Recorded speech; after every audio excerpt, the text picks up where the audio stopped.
Hello, good morning, good afternoon, or even good evening to some of you, and welcome to this new and also this last Analyst Thursday webinar of 2023.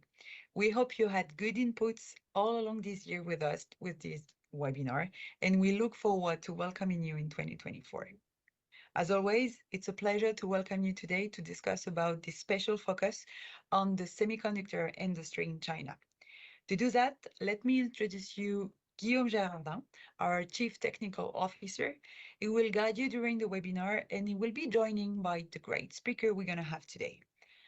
I think we're ready now. So, Guillaume, the floor is yours. Thanks, Hélène.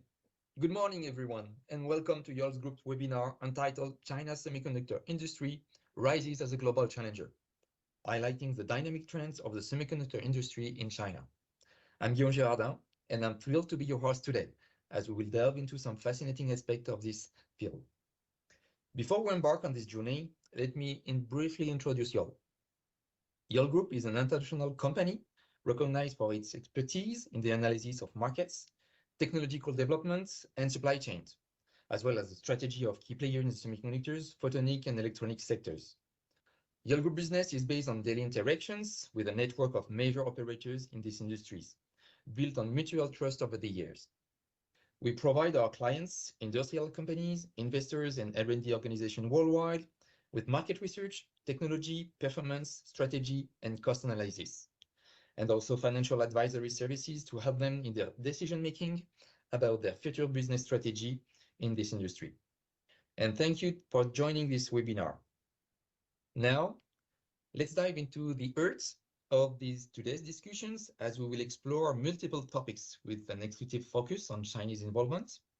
And our journey begins with an exploration of the silicon carbide for the automotive market with Potion. Following that, our second destination will delve into computing trends, not only within automotive sectors, but also for consumer applications with our speakers, Adrien and Yingwu. The third leg of our journey will guide us through the dynamic landscape of the memory market, thanks to Simone. Moving forward, our fifth stop will address the semiconductor packaging realm, to unravel the compatibility between Chinese mainland OSAT and global OSAT with Yiki. Lastly, we will immerse ourselves in the world of wafer fab equipment, questioning its ability to support domestic manufacturing in China with our speaker, Tagui. So with a plethora of topics to cover, let's embark on this insightful journey without delay. And our first stop today is a very short panoramic view of the Chinese semiconductor industry within the worldwide ecosystem. So let me give you a quick snapshot of that.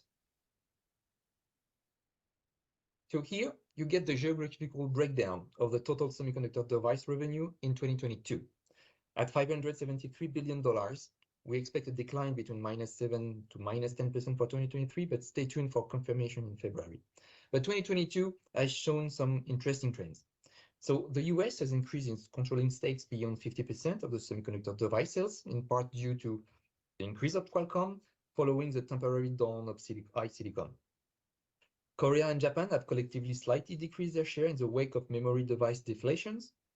European companies have slightly increased their share due to the high demand for automotive semiconductor devices, while Taiwan has slightly increased its market share, reflecting TSMC strength, while mainland China increases slightly its shares while being hit by important restrictions by the US regulator. But here, get a more detailed view on that. So the semiconductor device industry, as presented before, this is the third column of this graph, rely on the procurement of open foundry, equipment, assembly and test, and wafer materials, and EDA and IP, okay? Each of those markets have different contribution from the different part of the world.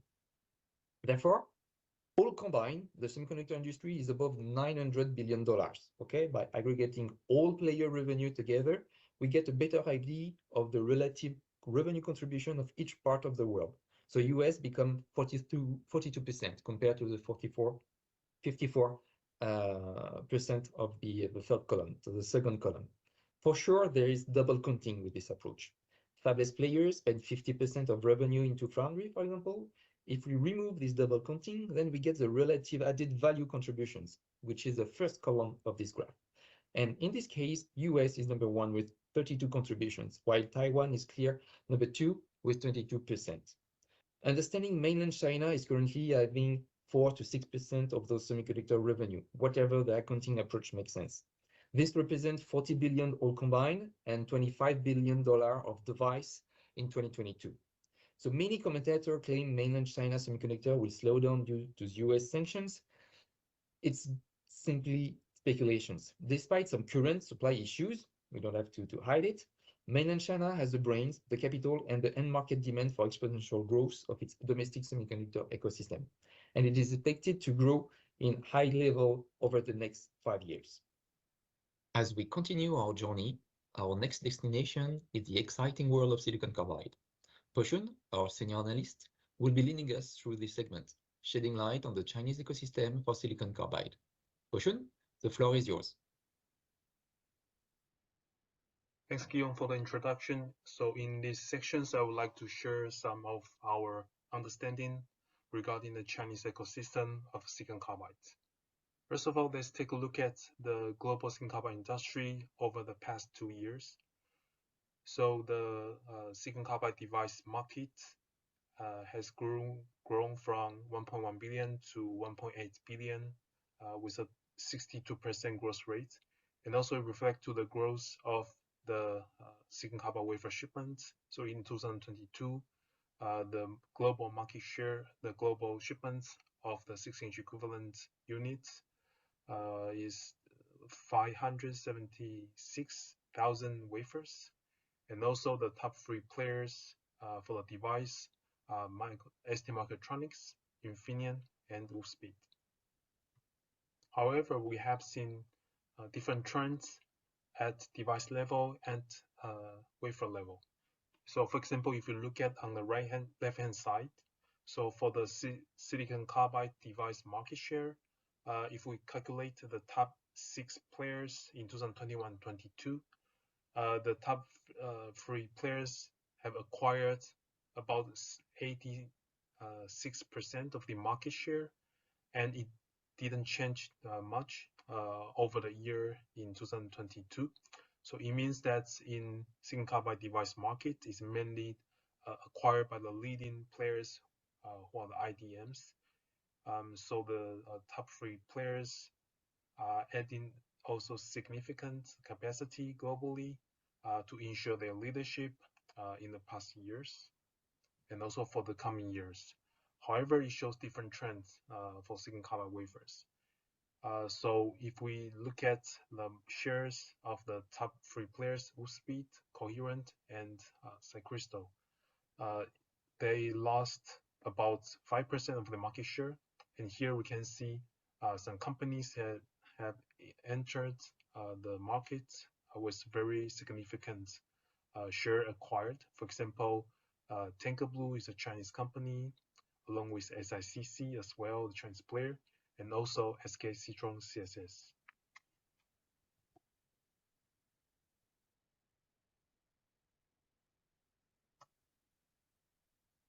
And in this slide, you can see the Chinese silicon carbide ecosystems at each level, from the silicon carbide substrate to epi wafer, chip processing, design, packaging, and the end systems. So there are multiple companies active right now in the ecosystem. Over the past years, the ecosystem have been developed, and for example, there are some significant players at silicon carbide wafer level. For example, TankerBlue, SICC, Semisig, and Synlight. And also there are BYD Semiconductors are developing their in-house capability, and there are also some epi houses, foundries. So as of today, we can see multiple companies active in this ecosystem. We also reflect to the fact that in the past years, Chinese companies have invested heavily in the silicon carbide business. So here in this slide, you can see we conclude the major investments or financial activities from 2022 to Q3 2023. So over 1.5 billion US dollars has been announced to invest in silicon carbide business in China. And the focus is to create the end-to-end supply chain in China. Here you can see some examples regarding their finance activities and also their objective to expand the capacity or to build up new facilities. So, for example, SSCC went public in last year, and also there are also San'an, who announced to create a new business for 8-inch wafer, and also the joint venture companies with ST Microelectronics, and also some other companies working on their capacity expansion. And in this slide, if we compare the capacity expansions in China and also compare with the global players, so here in this chart, we put together the demand convert into 6-inch equivalent unit, and as the red bar here, and the yellow bar refer to the front-end capacity, and the lighter color refer to the Chinese players, and also the green bars refer to the wafer capacity expansions and also the projection in the future years. So actually here you can see Chinese companies, they focus the investment at wafer level. So the objective for them is to really build the high volume capacity. And for example, in 2027, in our estimation, the capacity of Chinese companies will account for around 40% of the global capacity. It's also very important to compare the devices from the cost point of view. So here, as you can see, one slide from the silicon carbide die comparison 2023 report from US System Plus. In the chart, you can see one discrete diode from the US company, and also the two discrete diode from WN and also IVCT. So here we compare the cost regarding their wafer, epi wafer cost, foundry in general, to provide the analysis from the cost point of view. And also in this slide, you can see from the silicon carbide transistor comparison 2023, also from your System Plus. So we are comparing different discrete MOSFETs, silicon carbide MOSFETs together, and also to compare their figure of merits. So in this chart, you can see there are company, for example, the SMC, regarding their figure of merits. They are also in comparison of the peers of other international companies.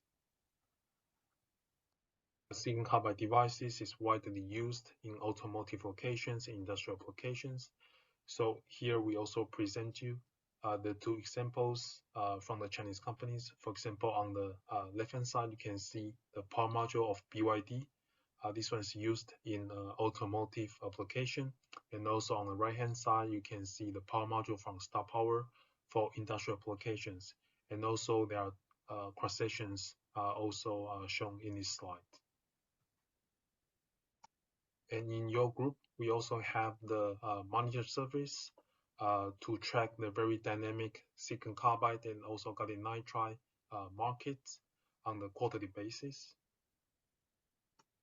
So to sum up the silicon carbide parts in this talk, so silicon carbide devices revenue has reached around 1.8 billion in 2022 globally, with a significant growth rate of 62%, and it also reflect to the very high volume shipment of silicon carbide wafer. More than 570,000 16-inch equivalent units has been shipped in 2022.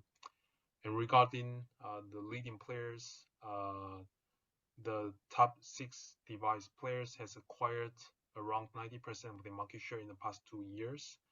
But however, we see different trends in device market. For example, around 5% of the market share has been acquired beside the top 3 players, and the players includes SK Citron CSS and also the Chinese players Tinker Blue and SSCC.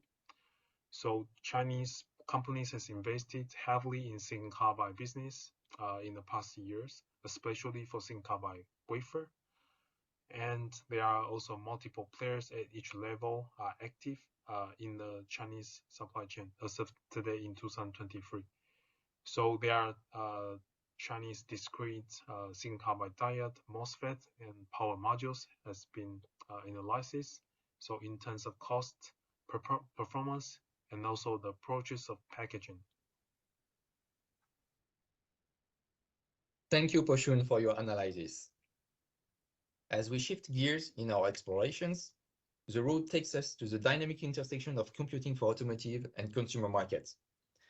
Adrien and Yingwu, our expert in computing, will be our guide on this journey. Adrien, Ying, you have the stage.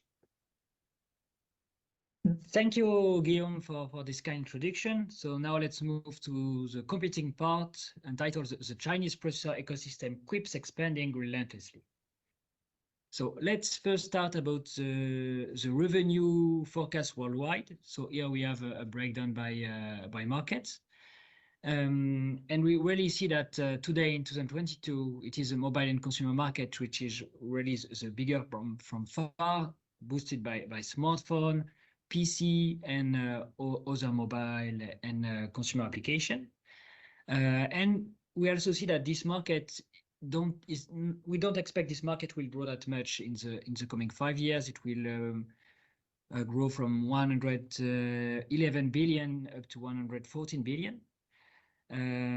However, what is really interesting to see is that the telecom and infrastructure markets, when we are talking about processors, we are here mainly talking about processors that go into data centers. So this market is expected to really grow a lot in the coming 5 years. I'm sure all of you know that this market is really dynamic at the moment, and this is an image show how big it is. It's expected to grow from 42 billion in 2022 up to almost 120 billion in 2028. It will become at this moment the biggest processor market.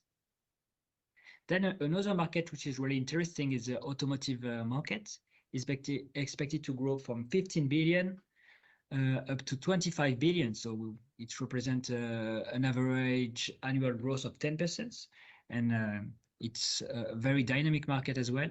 And then industrial and other market is also expected to grow at a nice pace with annual average growth of 7%. So that was talking about some markets, but if we talk about the same numbers in terms of technologies, we can really see the following breakdown. So today, CPUs is the biggest piece, and it's still expected to be the biggest piece in 2028, from 65 billion today, or last year in 2022, up to 97 billion in 2028.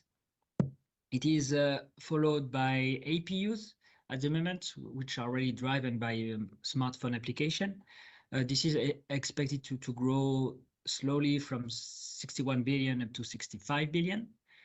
And then we have the MCU market, which was 24 billion to 22. It's also expected to grow to reach 32 billion in 2028.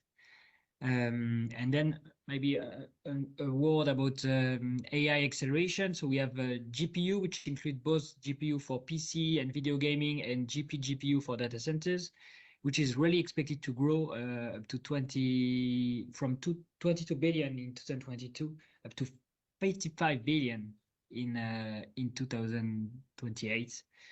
This is a very big growth of 16%, and this is really what is behind the nice result of NVIDIA at the moment, for instance.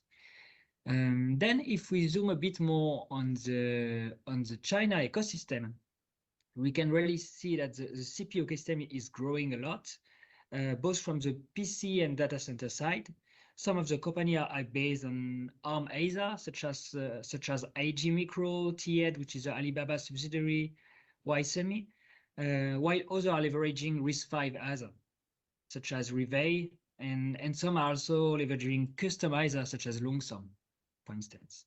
Then on the GPU side, the ecosystem have been developing actively in the last years, with 4 of the 7 companies that we show here receiving, which were funding since 2019. And then while Jinga Micro is a historical GPU company in China for defense and PC, most of the recent startups such as Byron Technologies, Elevator Corsair X, or Lisuan Tech are addressing the booming data center market and aim at equivalence or be like a competitor of NVIDIA and to capture some of the domestic Chinese GPU market. Then about APUs in China, the market is quite dynamic with many strong companies like Uni SoC, iSilicon, Fulan, Bluetooth, Allwinner Technology, National Chip, and Rockchip. They can really leverage the very big Chinese customer domestic market, and they are boosted by the determination of Chinese OEM to use more and more Chinese processors at the moment. Then if we talk about FPGA, the ecosystem also have several companies, for instance, Anlogic, Huawei, Gowin, and they were founded mainly between 2011 and 2017, and they mainly address the industrial and consumer markets. Another big piece here is AI processor companies. They are receiving a lot of funds recently, and they are boosted by the willingness of China to be independent from other countries on this AI side. And this market is very, very dynamic with many companies addressing all the four main markets that I was presenting before. Then GPU and smart NIC market is also very dynamic with like we have pioneer cloud hyperscale companies here, such as Alibaba, which were really one of the first to develop this kind of technologies. And they are leveraging this kind of technologies in the big cloud hyperscale data centers. And last but not least, we have also the MCU ecosystem, which is really expanding, both with fabless players and IDMs players, which are manufacturing themselves the microcontrollers. The leader here is CEC WADA, which is actually the number 10 worldwide in microcontrollers.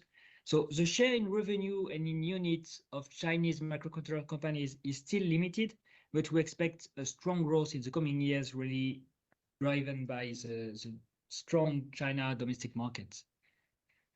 And then if we make a zoom a bit more on the automotive markets, we can really see that we have many different types of companies which are fighting to capture these growing markets.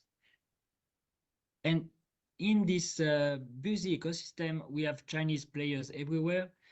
We have Chinese players which are coming from the mobile and infotainment worlds, and that are trying to capture the user experience and the cockpit markets into automotive.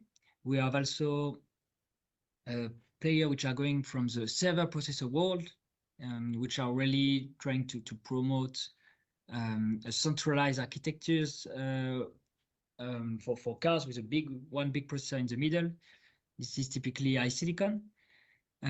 We have also many startups which are addressing ADAS AD markets, such as Horizon Robotic, Black Sesame, Singo, and some of them are also more focusing on cockpit SoC markets, like auto chip or semi-drive or CNI. And we have as well the automotive OEMs that are trying to make their own semiconductor. We saw in the last year that semiconductor is very key for the automotive market. And amongst, we can cite as example some key initiative there. We have BYD, which started to make its own microcontroller, for instance. We have Nio, which make its own LiDAR processors. And we have Leapmotor, which make also an ADAS processors. This is what we have on the market now, and we have also many other initiatives. So this slide is, we expect this slide will become busier and busier in the coming years. So now I will give the end to Ying, and she will focus more on the technology side.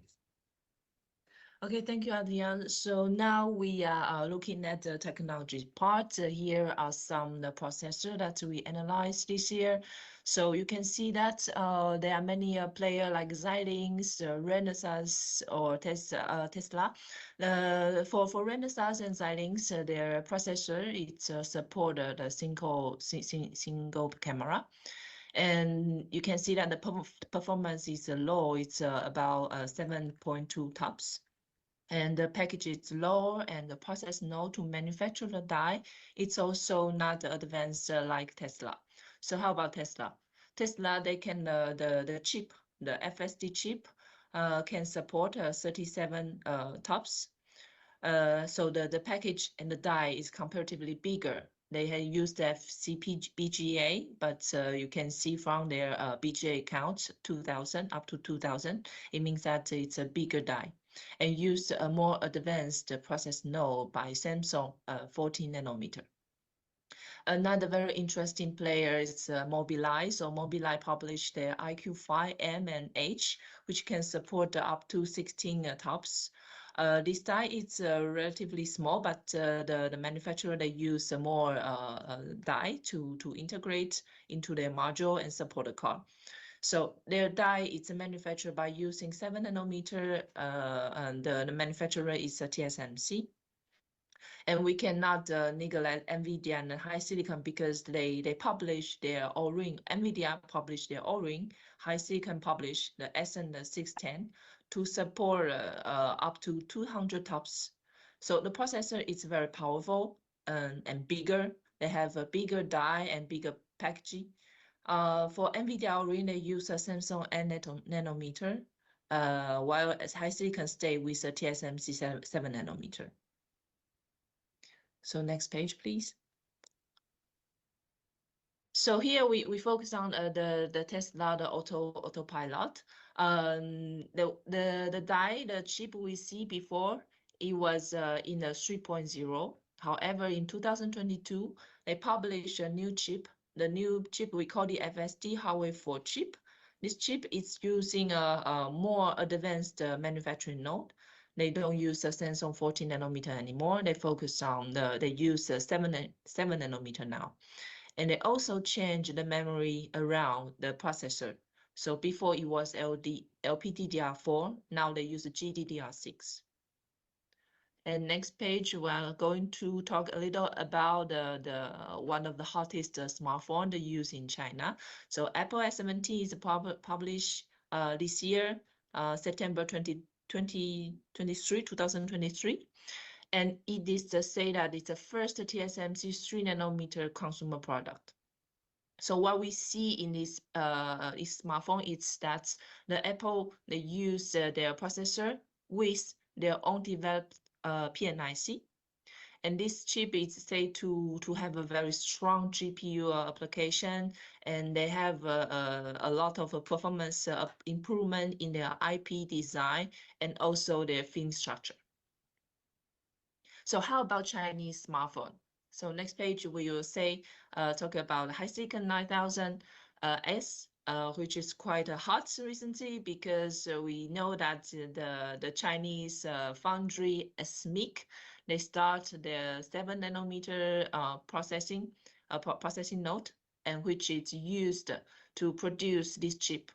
So from our tear down, we see that in the Huawei Mate 60 Pro, the processor has the main structure like before, HiSilicon 9000.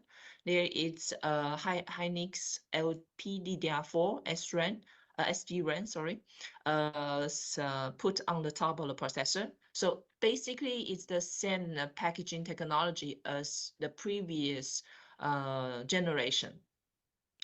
But what they improve is that they change the manufacturer. They have a newest design on the die. So System Plus will keep tracing this analysis and publish later.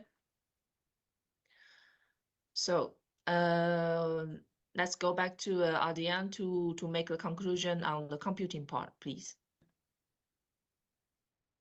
So thank you, Ying. So let's just wrap up the key messages of this computing part with a few key messages to take away. So the processor revenue is expected to reach 275 billion in 2028, with a CAGR of 8%. And data center processor will represent the biggest share of the revenue in 2028. Then the computing ecosystem in China is strongly developing in all technologies and markets, really pushed by the Chinese government massive policy to become more independent on this side.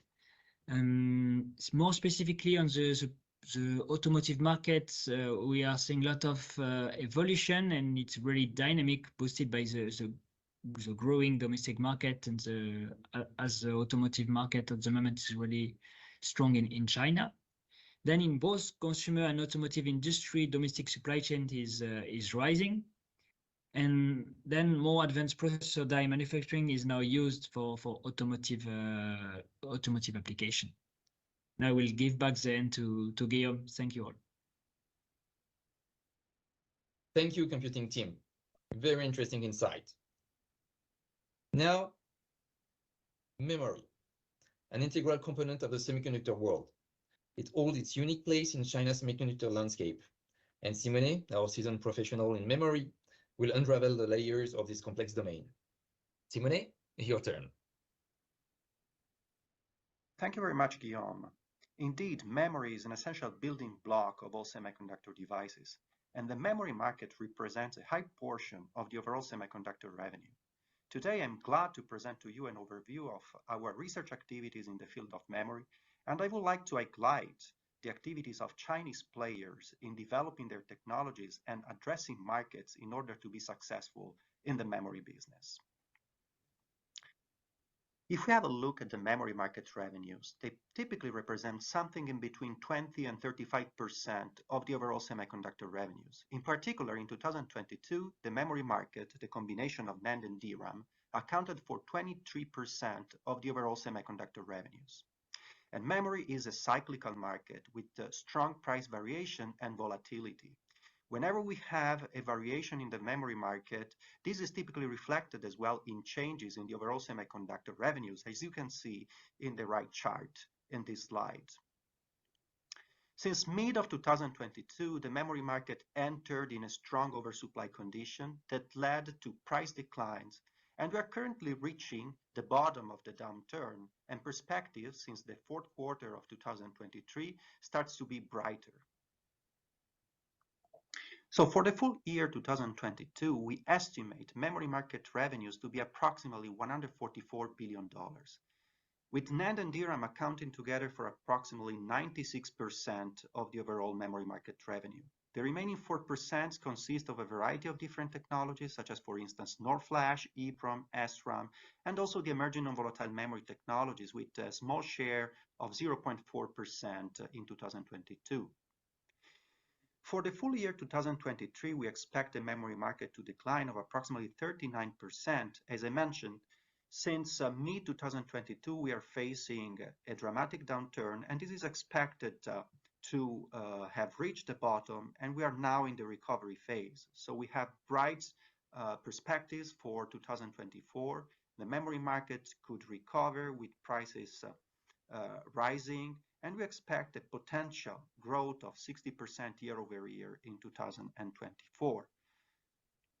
Among the main drivers of growth, we see in particular data centers and artificial intelligence. In this slide, we can have a look at the memory market trends in terms of wafer demand. We've broken down the wafer demand by different market segments, including PC, data center, mobile, consumer, automotive, and others. Data center is poised to become the largest memory market segment with a CAGR between 2022 of 2028 of approximately 9%. Another interesting market segment is definitely automotive, which is relatively small, but is expected to grow vigorously in the coming year with a CAGR from 2022 to 2028 of approximately 17%. We are seeing softening of other memory markets, such as, for instance, PC and mobile, which are expected to decline in terms of wafer volume by 6% and 7% respectively. So indeed, in the coming years, we will see a strong focus in data center area for developing the most promising technologies to target AI computing and HPC servers. Let's have a look now at the China memory market. Sales to companies headquartered in China account for more than 1/3 of the overall memory market revenues in 2023. We carried out an estimate of the DRAM market revenues in 2023, which is approximately $50.8 billion, and China accounts for about 32%. For NAND, the overall memory market revenues are estimated to be $38.7 billion, and China accounts for 37%. So these are indeed impressive numbers, reflecting the fact that China is a key market and a strategic area for memory business for all the DRAM and NAND suppliers. And we can see some examples in this slide. If we take, for instance, DRAM sales in 2022, we can see that for the major DRAM suppliers, China represents really an important market. About 31% of Samsung DRAM sales corresponds to companies headquartered in China. The same number for Hynix is 36%, for Micron is 19%. We have also the Chinese DRAM company Changxin, which is currently focusing entirely on the local China market. For NAND, if we take sales in 2022, well, we have Samsung then once again has 31% share of its revenues to companies headquartered in China, Kioxia approximately 31%, WDC 24%, Micron 36%, and Hynix 42%. In general, these are very high numbers, and they reflect the importance of China as a key market for memory. We also have the company YMTC, the China NAND workhorse, that is currently serving in particular the China local market. We have several players in China that are active in the memory business. I mentioned the key players for NAND and DRAM, YMTC, which is the leading NAND manufacturer in China and is located in Wuhan.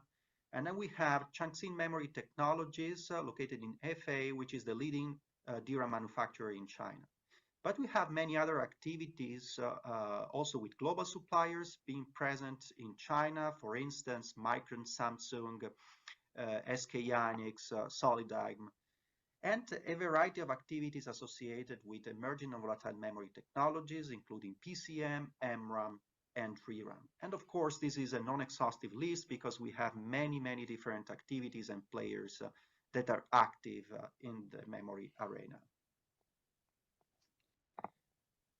The leading memory companies in China have been doing great progress since the very beginnings in 2016 and 2017. Changxin Memory Technologies, CXMT, started commercializing Gen 1 DRAM, which is a 27 nanometer equivalent DRAM technologies, and is currently ramping up Gen 3, which is a 19 nanometer equivalent technologies. And they are commercializing multiple products, such as, for instance, LPDDR4, and more recently also LPDDR5 for the local China market.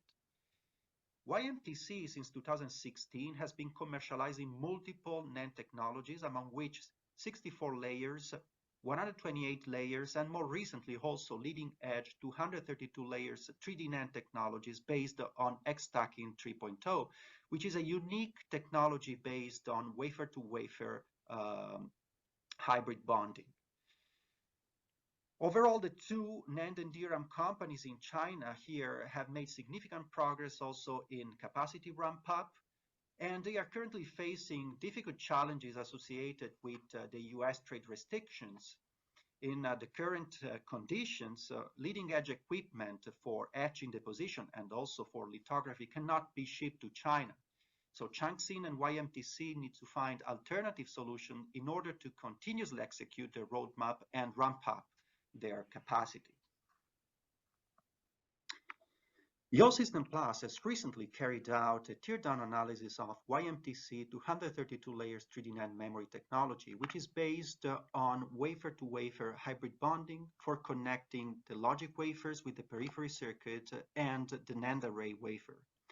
By combining these two wafers, YMTC was able to achieve interesting technical characteristics that allowed the company to compete with global suppliers and also to ramp up very quickly the production of the different technology generations, even skipping nodes, moving directly from 64 to 128, and later on directly to 232 layers. Indeed, YMTC has become one of the first companies in terms of technology developments in the NAND business.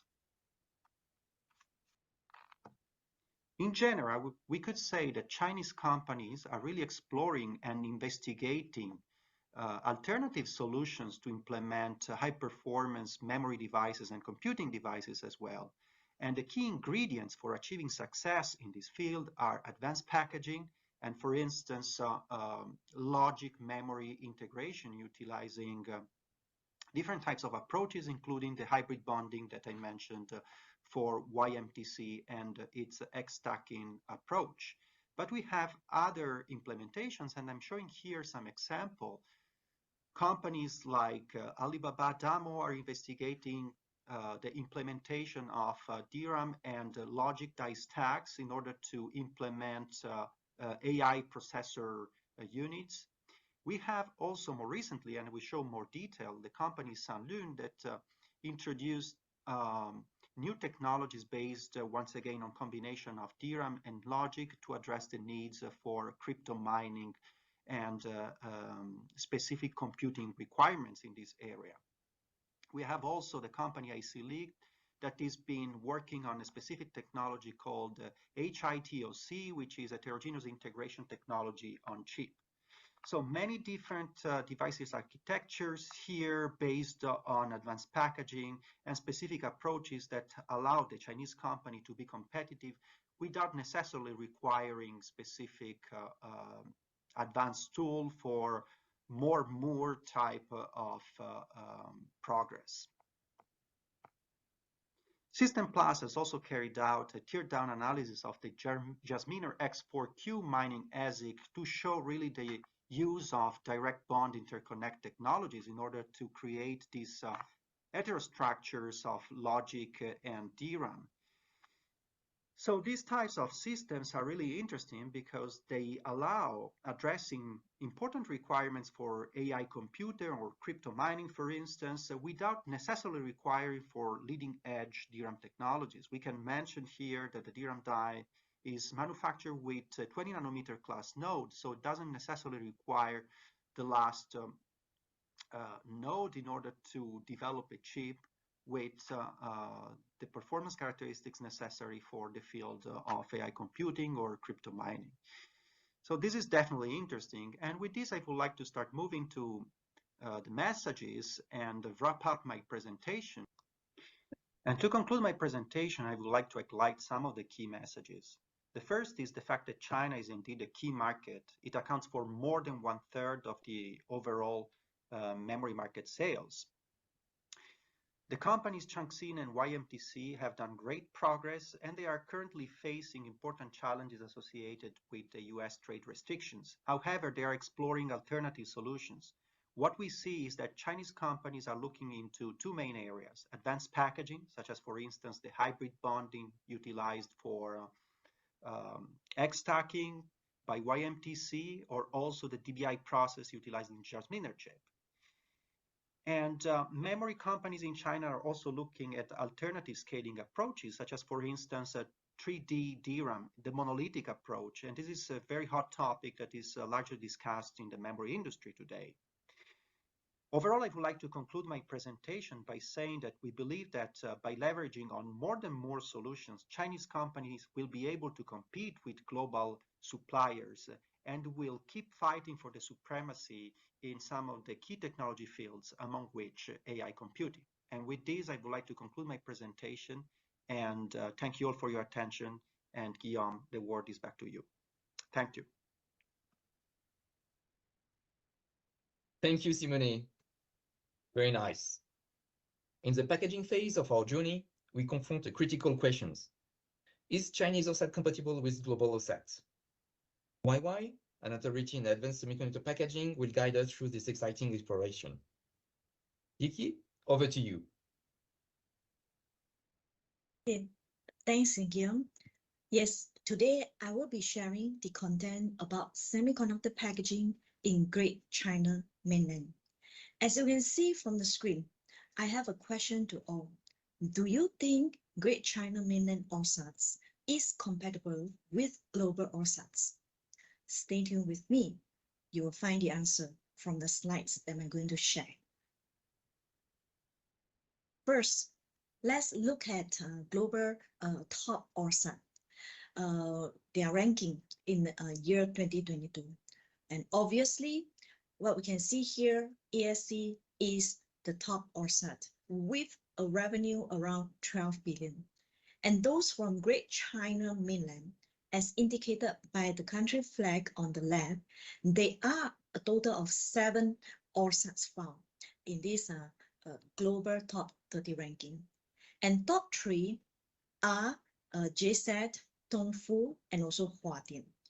These 3 OSATs are part of the top 10 global OSATs, and their revenue is already taken a lot with around of this 80% of total this China Mainland OSAT market share.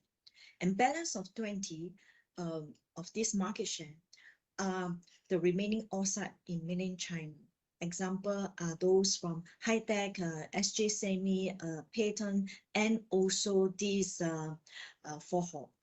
And one interesting finding is when we sum up these 7 Chinese OSAT revenue, it is close to the sum of this ASC revenue alone, which is around 12 billion. So by looking at this revenue ranking, you probably already have an answer whether China Mainland OSAT is compatible with global OSAT. Next, let's take a closer look by focusing on this China Mainland OSAT itself.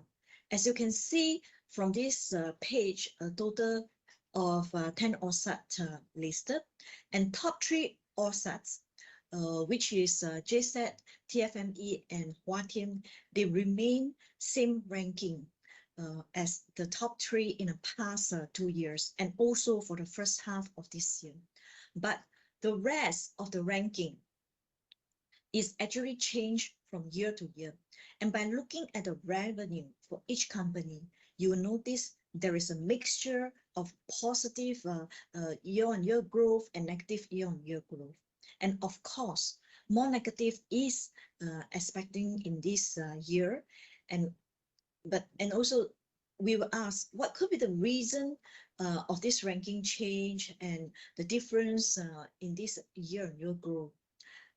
In fact, I will not give you an answer here, but we have the detail of the financial analysis in our full report, which you might be interested to explore more. And we highlighted the R&D spend, CapEx and growth margin, net margin, and the advanced packaging they offer. And the comparison for all these companies, not just this China Mainland OSAT, but also the global OSAT, is actually, I believe, is definitely interested to some of you here.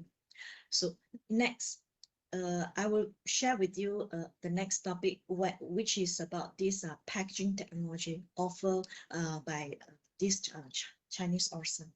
And we have the detail of this page where you will see on the right a company with more than 1 billion size. And moving to the left, a company with a medium size and a small size revenue. And those listed from the top row are company with high-end technology like 2.5D, 3D, or ultra-high density fan-out, and followed by this mid-end technology where we have this flip chip, fan-in, fan-out, and bottom row is low-end with traditional package using wire bond, lead frame, etc. You'll notice that majority of the China Mainland OSATs are focusing on this mid-end technology. And where you can find more companies are listed at this center row here. And there are few offering high-end packaging technology, and we are expecting more companies will offer high-end solution in near future. And moving forward, this page actually gives you an overview of type of packages supported by top 30 OSAT globally. And they are mainly from Asia, except Amcor from USA. And here listed from the left to the right are Japan, Malaysia, Korea, and this Singapore, USA, China mainland, and also China Taiwan. By looking at the color lines for each of these packaging type, on the bottom right, where we have this traditional package, you notice that majority of the OSAT have the capability to support a traditional package. And what follow next are like flip chip, SiP, and wafer level chip scale packaging. What we notice, global OSAT actually have a limited support for high-end technology at 2.5D, 3D, or this ultra-high density fan. Because this kind of like high-end technology mainly dominated by IDM like Intel, Samsung, or the foundry TSMC. And they are not listed here because this page is focusing on the OSAT company only. And one thing we will ask, what about in future? How this situation will change in future? Are we expecting more OSAT supporting high-end technology like those 3D or ultra-high density fan-out and so on? Let's look at the next page to understand further. So in your packaging team, we keep track the investment globally and report it quarterly with our customer, especially for those who purchase our quarterly monitor. And this page, we are actually extracting information focusing on China mainland with their investment announced for first half of this year. Other than Micron, as you can see on the first slide, which is an IDM company, the rest of the company listed here are top Chinese OSAT with investment to expand the existing site or a new site. Let's look at the detail. Example of Huatian, where they have an investment to expand the capacity for this wafer bumping, wafer level chip scale packaging, and ultra high density fan out. Whereas SJ Semi will focusing to expand with their 3D multi-chip integration. And Longsys actually has completed is this PowerTech technology in Suzhou, this acquisition. Yeah, and for JSAT, they actually announced to have the advanced packaging facility for this automotive product. And next we have Forhop Electronic with an investment to expand their second phase fab. Yeah, and China Resources Microelectronics will also have their advanced packaging, which is panel level packaging processes. And last, Agent, yeah, where they will build this the so-called first high-density panel level packaging factory in this China mainland. And if you total up those investment value listed on the screen, it is actually close to 5 billion in total. So one message to keep in mind. So most of the investment are focusing on advanced packaging. So this is the reason why earlier I mentioned we are expecting more OSAT in China to offer this high-end packaging solution in near future. Here come to the end of my sharing. I'll summarize it into 4 key points. First, China mainland has a total of 7 OSAT listed in top 30 global OSATs. Second, top 3 Chinese OSAT are JSAT, TFME, and Huatian. They are ranked in top 10 OSAT and have around 80% of the market share in China mainland. And most of the China mainland also focusing on this mid-end packaging, with few also focusing on high-end packaging technology nowadays. And last, we are seeing there will be more, they are actually already having more investment being announced to expand or set up this advanced packaging manufacturing site in China mainland.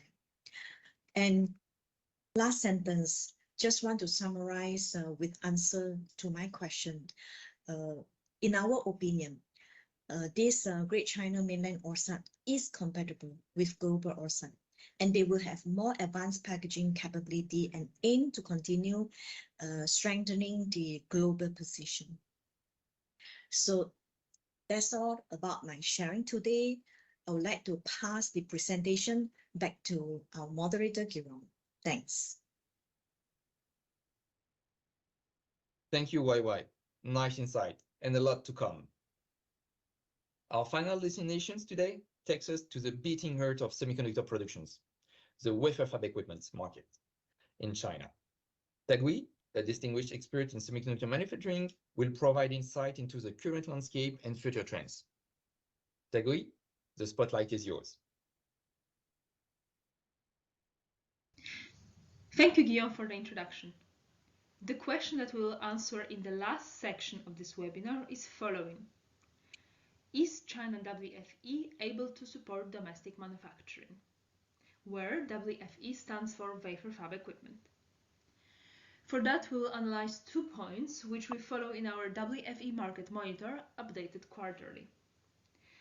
The first point considers domestic semiconductor device sales in comparison to devices being imported, as well as its relationship to the domestic capex. And the second point considers production capacity of wafer processing equipment. First, we look at the semiconductor chip production capabilities. Please direct your attention to the pie chart on the left-hand side of this slide. Here you can see that China is in fact a large consumer for semiconductor device, estimated at 32% of last year's overall semiconductor device revenue, which is a lot. 1/3 of total device revenue is generated from 2 sources, shown on the second chart on the right-hand side of the slide. Dominant imported device revenue and smaller domestic chip revenue, which increases year on year, but even this year is less than 15% of total device consumed. Hence, it is understandable that for national independence, it is urgent for China to build its own chip manufacturing capacity. And actually, investment to grow the domestic chip manufacturing is done with the robust private and public funds and at the level of $10 to $15 billion per year, which increased over the last several years. This investment is spent on both manufacturing facility and equipment at a proportion that varies with respect to manufacturing node. We will focus now on wafer processing equipment, for which we would like to ask you to please direct your attention to right-hand side of this slide. The graph on the top shows WFE revenue with a breakdown to the destination region where this equipment is being shipped, between worldwide shipments and those that go to mainland China, which is indicated in orange. You can appreciate the increase from 2016 to 2023, and inside 2023, you can appreciate a rapid quarter-on-quarter increase, hiking up to as high as 40% of total in the third quarter. The graph at the bottom shows the breakdown of the mainland China WFE consumed, with the breakdown to domestic and international equipment vendors. And here we can see that only 11% of total WFE consumed is provided by domestic vendors, only a small amount. So now you can understand that to be independent, mainland China requires an increase in the capacity, improvement of the capacity for manufacturing of chips, but also of domestic equipment. Let's look closer now on the equipment maker capabilities. In our monitors, we follow all these companies, We compare here international WFE leaders for each equipment technology: thin and CMP, deposition or anneal, etch and clean, ion implantation, patterning, wafer and mask exposure, but also resist processing, metrology inspection, and wafer bonding. We compare here international WFE leaders for each equipment technology with mainland China domestic vendors, where we find several companies that excel in WFE technologies. These are, for example, AMEC, NORA, Piotech, or SMEE. They excel in these technologies because of their own research or because of the international investments.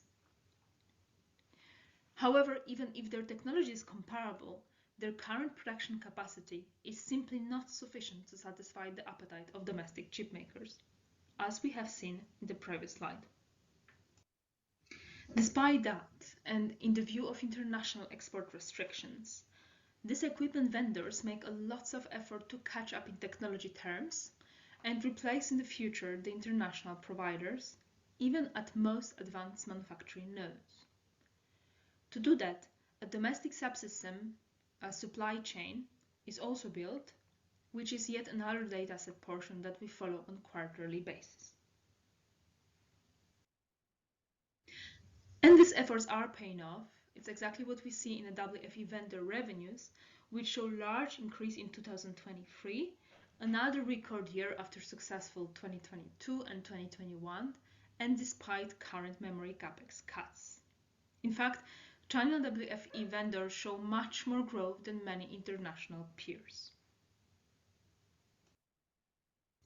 We can summarize now this section with several key takeaways. First, mainland China consumes 1/3 of worldwide semiconductor devices and needs to increase the domestic manufacturing capacity to be independent, and to do that urgently. For that, mainland China invests heavily both in chipmaker facility development but also equipment production, which for now cannot satisfy the domestic chipmaker needs. And finally, we foresee such self-propelled economy to grow in a sustainable way. Thank you very much. Thank you, Tagui. China is definitively changing the rules. As we draw toward the end of our webinar, I hope you found our exploration of the Chinese semiconductor industry insightful. From silicon carbide to computing for automotive and consumer markets, but also semiconductor Chinese memory industry, as well as semiconductor packaging ambitions and the wafer fab equipment market opportunity, we've covered a diverse range of topics today. All information presented in this webcast has been extracted directly from the reports referenced at the end of the presentations. A big thanks to all our esteemed speakers for sharing their expertise. If you have any questions or thoughts, feel free to drop them in the chat. On behalf of the All Group, thank you for being a part of today's webinar. Stay tuned for future events, and until then, happy exploring in the world of semiconductors. Hélène, for you. Okay, thank you, Guillaume, and thank you all the speakers we had today. The replay and the presentation will be available on our website from tomorrow. Don't hesitate to have a look at it and send us your questions. We are now preparing our 2024 online program, so stay tuned for more info coming soon. We are looking forward to having you back here next year with new exciting topics to cover. The webinar is now ending. Thank you all again, and see you next year.